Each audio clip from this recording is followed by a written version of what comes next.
obviously I thought we played better than we played Saturday. It was great to have Banks back out there, just another body.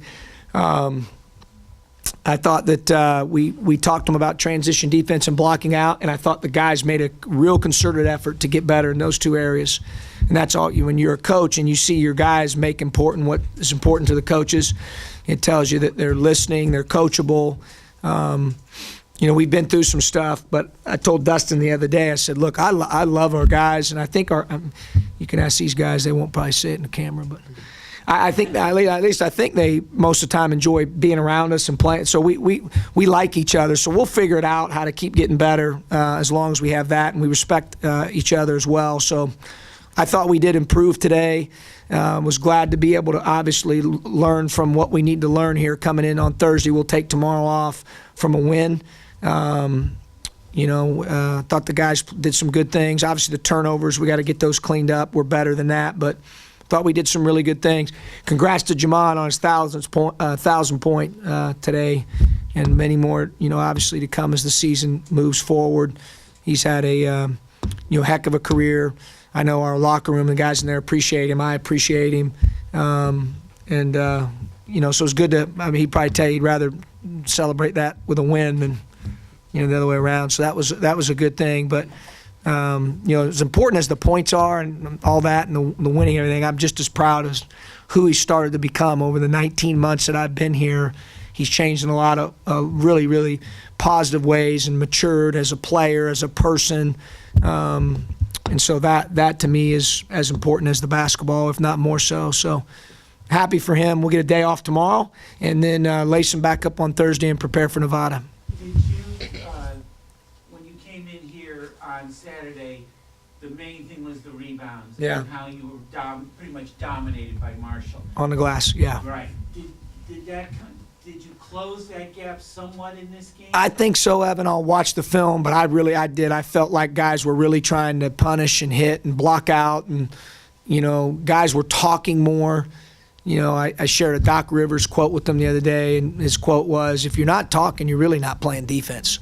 You can act like you are, but you're not going to play very effective defense unless you talk. I thought we were louder today. I thought other guys started what we call scream team. I thought our communication was better. I thought we were more connected because of that.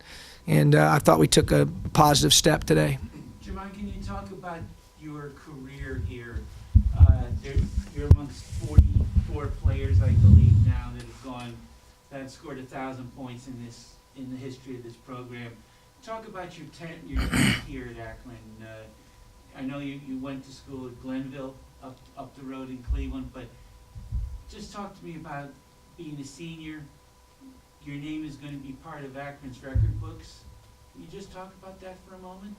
I'm just blessed. I thank God for putting me in this situation because, coming from where I'm coming from, and my situation was kind of weird. Like, my school was a football school, so a lot of people said I couldn't come play basketball on Division I level. First off, when I got here, a lot of people said I couldn't succeed on this level. So getting this 1,000 point, means a lot to me and my family because from where we come from, a lot of people thought I couldn't do it, and I'm just grateful and blessed to be able to do it.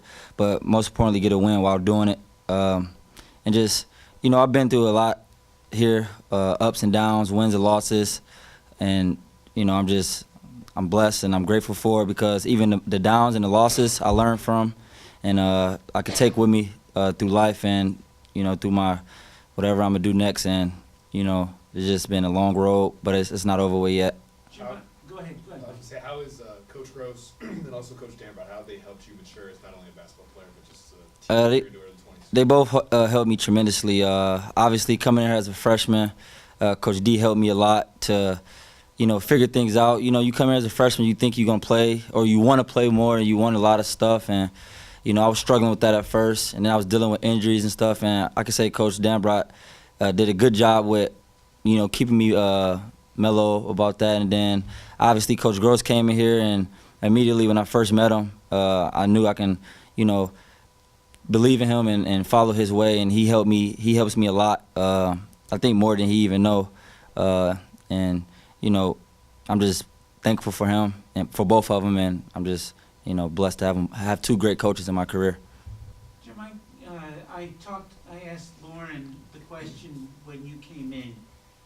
you were part of that team a couple of years ago that went out west to Gonzaga. You're going to go west on Saturday, play a very good Nevada team.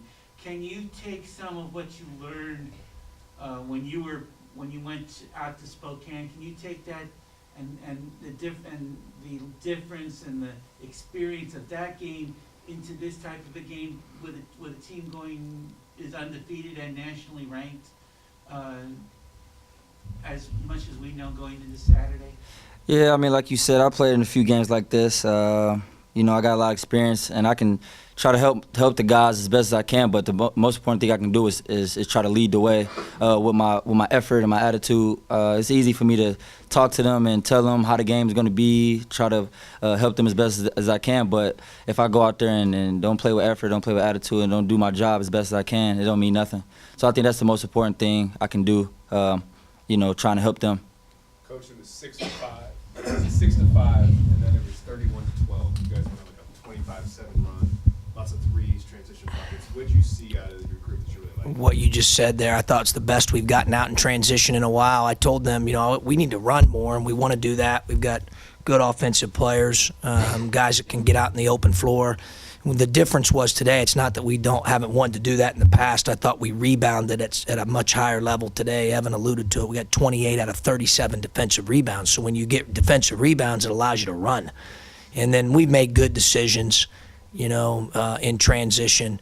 Our guys take pretty good shots for the most part. They understand now what we want in terms of shot selection pretty well. And then, they're pretty unselfish, and they move the ball. And we've got multiple guys that can put the ball in the basket, and thought we really moved it today. In fact, I thought we missed a few around the rim, that we had chances at. But the transition, I thought, was the reason that we were able. We got stops, got first-time defensive rebounds, and then we were out in the open floor making plays.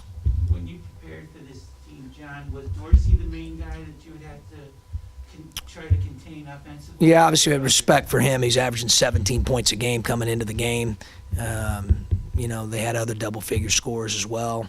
They had a lot of guys back from a team that won between 20 and 25 games that was very successful. And they're old. A lot of their guys that play are older guys, juniors, seniors, and they've been used to winning. So we had great respect for them. I saw them when I saw how well they played at Kentucky. I knew, these guys, and I told their coach afterwards, I'm anxious to see, and follow them during their league play. And they played a very hard, rigorous schedule to this point, and I did not feel going into the game that their record was indicative of how good they were. I really felt that way. And, we played well, and guys made some plays, and, obviously we're fortunate to come out on top, but I thought we did a lot of really good things other than the turnovers, and we'll see how we can get those cleaned up between now and Saturday. I'm sorry, John. When you go out to Reno on Saturday, is there going to be a problem with a little bit of altitude because No. Nevada is a little bit high? No, I don't. Yeah, I don't think so. I don't think it's as significant a difference as like a Colorado Springs would be, for example. So we'll be fine with that. We've had our trip mapped out for some time now. We know exactly when we're leaving. We're going to try to stay on our time zone. We've got all that mapped out. These guys will follow our lead. Was this already on the schedule, or was this added recently? No, it wasn't recently, but it was towards the end. We putting the schedule together. We decided to, to do it right before Christmas was the opportunity that we had to play them. It was when they had an open date. We had an open date as well, and we know it's going to be a great challenge. We got great respect for them, and but our guys love challenges. We love competition, and so. I'm sure, we'll make sure over the next few days that we're ready to play on Saturday. For Christian, you've only known this guy over here for a little bit, but what have you seen at Jamon in practice and in games that, has helped his team win and get into that 1,000 plateau? Yeah, just from last year when I came in and sat out, from this year it's been a completely different person. He's really worked on his attitude, worked on how hard he works, and it shows on the court, and it shows every day. He's become a better leader, and it's showing in the locker room. His voice is heard way more than it was last year, so it shows a lot how much effort he put in listening to coach and just trying to better himself, and that's why it's showing on the court and showing off the court as well. Jamon, I'm from Akron, so I know Glenville football. It's a big deal, Tar Blooders. Yeah, did you play football at all growing up? Nah, I ain't played football, but I Not shot. even in Little League? Oh yeah, I'm tripping. Growing up, yeah, I did play. I just didn't play in high school. Some of the guys that I went to school with still jokes about it and said I should have played, and they laugh about it. Yeah, wide receiver, quarterback, safety, whatever game wanted me to play. He's a proud Tar Blooder. I'm a proud Tar Blooder. He's a proud, Yeah. Kind of breaking that mold as Oh, a yeah. basketball player Yeah. and getting to this point. How much did you think this was possible when you're 14, 15 years old? I'm not gonna lie. At first, I didn't think it was possible, but I had a lot of good guys in my corner, like Coach Bo and Coach Holt, to keep pushing me. And I just think, like the fact that I'm here, it inspires a lot of people where I'm from that's playing basketball around that area. Because growing up, a lot of people think like we got to go to Shaker or go to Garfield or go to a private school to try to even get on Division I level of basketball. And I could have went to any school I wanted to, but I stayed, and I'm here. So I'm thankful for that. Is Glenville your neighborhood? Yeah, Glenville was my neighborhood. Yeah.